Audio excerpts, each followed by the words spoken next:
지난주에 이어서 부르짖음과 기억하심이라는 제목의 말씀입니다. 여러분, 신앙의 이 원리, 공식 같은 것이 있습니다. 우리가 뭐 수학도 공식이 있고 과학도 공식이 있고 뭐 여러 가지 기술 같은 것도 공식이 있습니다. 근데 신앙에도 공식이 여러 가지가 있는데 그 공식 중에 하나가 믿음의 자녀의 부르짖음과 그 부르짖음에 대한 하나님의 응답 기억하심이 있다라는 거예요.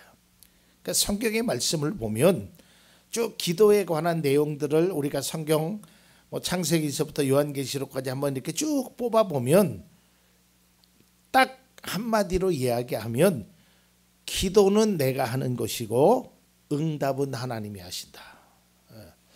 나의 부르짖음에 대해서 하나님은 기억하신다는 거예요. 오늘은 이 기억하심의 은혜가 얼마나 소중한가를 우리 믿음의 성도들이 알아야 됩니다. 여기서 기억하신다는 이야기는 그저 리마인드, 생각 그게 아니고요. 우리를 눈동자와 같이 보고 계신다는 거예요. 우리에게 관심을 갖고 보고 계신다는 거예요. 또 그 우리에게 은혜를 주신다는 거예요. 성경 곳곳에 이러한 일들이 많이 나옵니다. 오늘 성경 말씀도 마찬가지예요. 이스라엘 백성들이 고역 때문에 하나님께 부르짖었습니다. 2번씩이나 말하고 있죠. 고된 일 때문에. 근데 24절과 25절, 23절은 사람들이 부르짖는 겁니다. 하나님께. 근데 24절과 5절은 이제 하나님의 개입하심인데요. 24절과 5절을 다시 한번 보겠습니다. 하나님이 우리들의 탄식 소리를 뭐 하시고 들으시고 아브라함과 이삭과 야곱에게 세우신 언약을 기억하시고 이스라엘 자손의 종살이를 보시고 그들의 처지를 생각하셨다. 근데 여러분, 여기에 원래의 뜻은 원문은 하나님이라는 말이 4번 나옵니다. 하나님이 들으시고 하나님이 기억하시고 하나님이 보시고 하나님이 생각하셨다. 그러니까 하나님이 내 기도를, 내 상황을 보고 계신다는 거예요. 관찰하신다는 거예요. 그저 눈으로 보고 계시는 것이 아니라 우리를 하나님의 자녀로 생각하시고 그에게 합당한 은혜를 주신다는 거예요. 그래서 우리는 언제나 기억해야 될 게 뭐냐면 하나님은 나의 기도를 들어주신다. 하나님은 나를 기억하신다는 거예요. 하나님은 나를 생각해 주신다는 그 믿음이 우리에게 반드시 필요합니다. 믿음의 자녀들의 부르짖음은 하나님의 관심을 끌어내게 돼 있어요. 하나님의 관심을. 요즘요,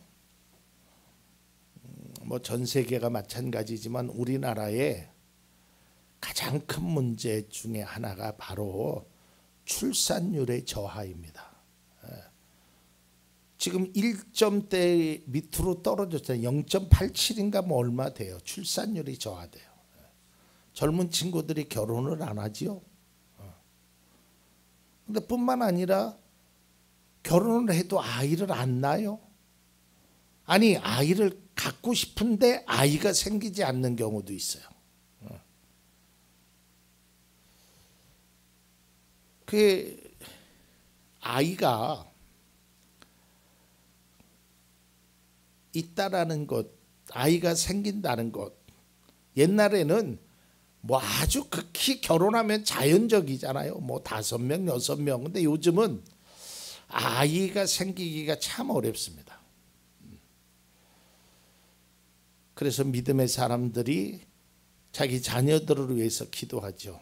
제 주변에도 기도를 통하여 아이를 갖는 그러한 일들이 종종 보게 됩니다. 여러분 한나라는 사람을 아시죠? 한나가 기도하였을 때 하나님이 생각하셨더라 그랬어요. 기억하셨더라 그랬어요. 그러니까 불가능한 일, 어려운 일, 힘든 일, 그걸 하나님께 기도하는 거예요. 여러분 내가 할 수 있는 일은 내가 하면 돼요. 뭐 그걸 하나님 앞에 내가 할 수 없는 일, 내가 나의 삶의 문제, 고통, 어려움, 이걸 하나님 앞에 맡기는 거예요. 근데 맡기면서 그냥 맡기는 것이 아니라 우리에게 두 가지가 있어야 되는데, 첫째는 하나님을 의지하는 마음이 있어야 되고, 둘째는 그 의지하는 마음 속에서 하나님이 주시겠다는 확신의 마음이 우리 속에 있어야 돼요. 히스기야의 기도도 하나님이 들어주셨어요. 다윗의 고통도 하나님이 건져주셨습니다. 시편에 보면 이러한 내용들이 굉장히 많이 나온단 말이에요. 특별히 시편 20편 1절 말씀을 보면, 내가 고난을 받을 때 주님께 부르짖었더니 주님께서 나에게 응답하여 주셨다. 내가 고난받았을 때, 내가 어려웠을 때, 내가 힘들었을 때 하나님 앞에 부르짖었더니 주님께서 나에게 응답하셨다는 거예요. 고난받았을 때, 고통받았을 때. 근데요, 이게 별거 아닌 것 같지만 세상은 이것과 달라요. 세상은요, 내가 잘 나가야 내 소리를 들어줘요. 내가 힘이 있어야 내 소리에 응답한다니까요. 저는 그런 경험은 없었지만 이제 심부름한 경험이 있었어요. 심부름만 가도요, 은행에서 대접을 얼마나 잘해주는지 몰라. 내 돈도 아니지만 몇 억을 갖다 맡겨놓으니까 막 은행장, 지점장도 나와서 하고, 내가 말하기가 무섭게 차 드시겠습니까? 필요한 것 있으면 말씀만 하세요. 나에게 얼마나 잘해주는지 몰라. 근데요, 내가 힘이 없으니까 내 소리를 들어주지 않아요. 나 진짜 필요한데 돈 좀 빌려주시겠어요? 하면 외면해. 아는 척도 안 해. 그럼 세상은 그런 거예요. 심지어는요, 친구들도 그런데요, 아는 사람들도 그런데요. 내가 잘 나갔을 때는 밥 먹자, 하자, 내 얘기를 다 들어주는데요, 내가 힘들 때는 만나자 그러면 피한대요. 왜? 도와달라고 할까봐. 그런데 우리 하나님은 내가 고난 받았을 때에, 내가 힘이 없을 때에, 내가 능력이 없을 때에, 내가 곤경에 처해 있을 때에 부르짖었더니 하나님이 나를 응답하신다는 거예요. 이게 세상과는 너무 다르다는 거예요. 시인은 죽을 것 같은 상황 속에서, 환난 가운데서 하나님께 부르짖었고, 그 부르짖음에 대한 응답, 다시 말해서 하나님의 기억하심이 있었다는 거예요. 하나님의 기억하심. 하나님께서는 우리의 기도를 분명히 응답하실 거라는, 기억하실 거라는 그런 믿음의 확신이 우리에게 필요합니다. 예레미야 29장 12절에서 13절입니다. 너희가 나를 부르고 나에게 와서 기도하면 내가 너희의 호소를 들어주겠다. 너희가 나를 찾으면 나를 만날 것이다. 너희가 온전한 마음으로 나를 찾기만 하면 하나님이 만나주신다는 거예요. 그러니까 하나님은요, 공평하신 하나님이에요. 어떤 면에서 공평하냐면, 힘이 있는 사람에 만나자 그래도 만나주시고요, 능력이 있는 사람, 힘이 있는 사람이 만나달라 그래도 만나줘요. 힘없는 사람만 그러시는 것이 아니에요. 그런데요, 세상은 또 이것과 반대예요. 힘없으면 만나달라고 하면 만나주지도 않아요. 들어주지도 않아요. 근데 힘이 있으면 만나준다 이 말이에요. 그래서 우리는 내가 힘이 없고 능력이 없고 이럴 때 세상 찾아가 봐야 소용없어요. 안 돼요. 세상이 그 정도로 매정하단 말이에요. 예전에 어느 집사님이 말씀하시는데 제가 참 공감했어요. 그 말이. 그게 뭐냐면 세상은 내가 가랑비가 올 때는 나에게 우산을 씌워준대요.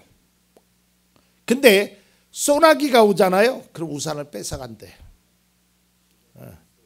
내가 그거를 피할 능력이 없으니까 힘이 없. 그러나 하나님은 가랑비가 오나 소나기가 오나 폭풍우가 와도 하나님은 내 곁에서 지켜주신다는 거예요. 그러니까 내가 힘이 없거나 내가 능력이 없거나 이것은 중요하지 않아요. 우리는 하나님 앞에 부르짖기만 하면 하나님의 기억하심의 이 공식이 항상 믿음의 공식이라 이 말이에요. 그래서 그리스도인은 하나님을 찾아야 돼요. 하나님을 부르짖어야 합니다. 오늘의 본문의 말씀을 요약하면 사람의 부르짖음과 하나님의 응답으로 표현할 수 있어요. 기도에 대한 응답입니다. 근데 이 기도에 대한 응답은 오늘 성경에 보니까 하나님의 약속이라. 근데 하나님이 어떻게 약속하시느냐면 본문 24절에 이렇게 얘기합니다. 아브라함과 이삭과 야곱에게 세우신 언약을 기억하시고. 여러분 사람들도요 가끔 그 말하죠. 내가 약속해. 우리 아버지의 이름을 걸고 내가 약속해. 뭐 그런 얘기 하잖아요. 약속한다라는 거예요. 근데 하나님은 아브라함과 이삭과 야곱에게 세우신 언약, 그 약속을 지금까지도 행하신다는 거예요. 그게 뭔가 시편 105편에 나와 있습니다. 8절에서 10절입니다. 그는 맺으신 언약을 영원히 기억하신다. 그가 허락하신 약속이 자손 수천 대에 이루어지도록 기억하신다. 그것은 곧 아브라함과 맺으신 언약이요 이삭에게 하신 맹세요 야곱에게 세워주신 율례요 이스라엘에게 지켜주신 영원한 언약이다라는 거. 하나님이 기억하신다는 게 약속. 아브라함과 우리가 성경 속에서도 아브라함의 하나님, 이삭의 하나님, 야곱의 하나님 그렇잖아요. 그러니까 하나님께서 그런 모든 것들을 다 기억하신다는 거예요. 가끔 좀 궁금한 게 뭐가 궁금하냐면 세상에서 뭐 세상은 고사하고 한국 땅에 뭐 지금은 그렇지 않지만 뭐 아마 기독교인들이 한 7, 800만 명 될 겁니다. 7, 800만 명. 거기서 적어도 4, 500만 명은 하나님 앞에 기도하겠죠. 그렇죠? 4, 500만 명. 야, 그 4, 500만 명이 기도하는데 내 기도를 하나님이 들어주실까? 아니 전 세계에 그렇게 많은데 하나님은 어떻게 그거를 기억하실까? 그런 생각을 여러분들은 안 해보셨습니까? 야, 내 소리를 전 세계에 있는 사람의 그 소리를 하나님이 다 들으시려면 얼마나 복잡하고 얼마나. 그런데요 걱정할 거 없어요. 여러분 인간도요 요만한 칩 하나로요 신문 몇백 년치가 다 그 안에 다 들어가요. 요만한 칩 하나가. 근데 우리의 기도를 왜 하나님이 안 들으시고 모르시겠어요? 다 들으신다니까. 제가 전에도 말씀드렸잖아요. 하나님은 우리의 작은 신음에도 응답하신다고요. 다 듣고 계셔요.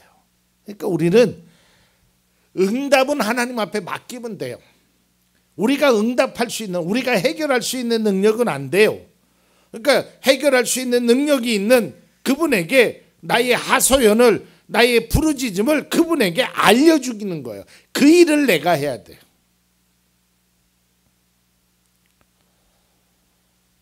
앞서도 얘기했지만 사람들은 우리의 고통과 부르짖음을 외면할 수도 있습니다. 또 약속했지만 잊을 때도 있습니다. 기억한다고 해도 도움에는 한계와 제약이 있습니다. 그러나 하나님은 결코 외면하지 않으십니다. 한결같아요. 하나님은 우리의 기도를, 우리의 외치는 그 소리를 항상 듣고 계신다는 거예요. 이스라엘 자손의 부르짖음과 하나님의 기억하심으로 이제 출애굽의 역사가 이제 막이 오르기 시작합니다. 이제 하나님께서 그들의 고통하는 소리를 들으시고 이제 개입하시고 그 일을 시작하시는 겁니다. 우리의 고통을 외면하지 않으시는 하나님께 우리도 부르짖으십시다.